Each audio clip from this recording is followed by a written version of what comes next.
دلچسپ قصہ کتابوں میں لکھا ہے کہ بادشاہ اپنے وزیروں مشیروں درباریوں کے ساتھ شکار کے لیے نکلا، اور جو ہی انہوں نے سفر کا آغاز کیا تو ایک ایسا آدمی سامنے سے گزرا جو ایک آنکھ کی نعمت سے محروم تھا، ایک ہی آنکھ تھی بیچارے کی۔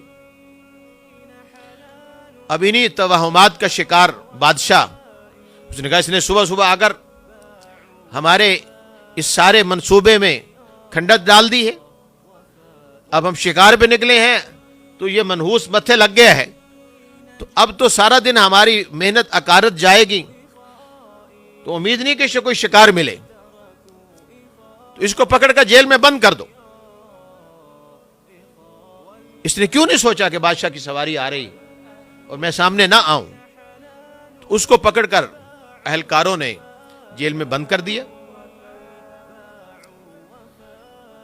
اور حسن اتفاق کہ اس دن پہلے دنوں کی نسبت بادشاہ کو شکار بہت زیادہ ملا اور بڑی آسانی سے ملا، اور لوٹتے ہوئے وہ بڑا خوش تھا۔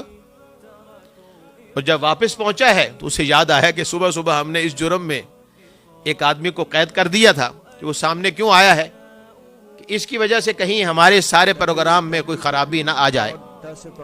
لیکن آج تو بجائے منحوس ثابت ہونے کے وہ ہمارے لیے بابرکت ثابت ہوئے، تو چھوڑو اس کو بیچارے کو، اس کی تکلیف کا ازالہ کرو، تو نکالو۔ حکم ملا تو وہ رہا ہو کے سامنے آ گیا۔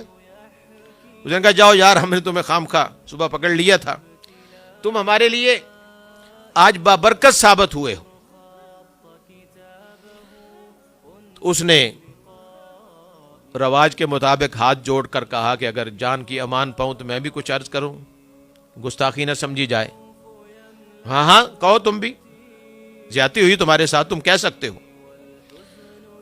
تو اس نے کہا حضور، میں تو آپ کے لیے صبح صبح آپ نے میری شکل دیکھی تو آپ کو شکار ملا، میں آپ کے لیے بابرکت ثابت ہوا، لیکن میں نے صبح صبح آپ کی شکل دیکھی تو یہ میرے لیے نحوست کا دن بنا کہ سارا دن میں نے قید میں گزارا اور غم اور تکلیف میں مبتلا رہا، تو اب کیا کہتے منحوس کون ہے، میں ہوں یا آپ ہے؟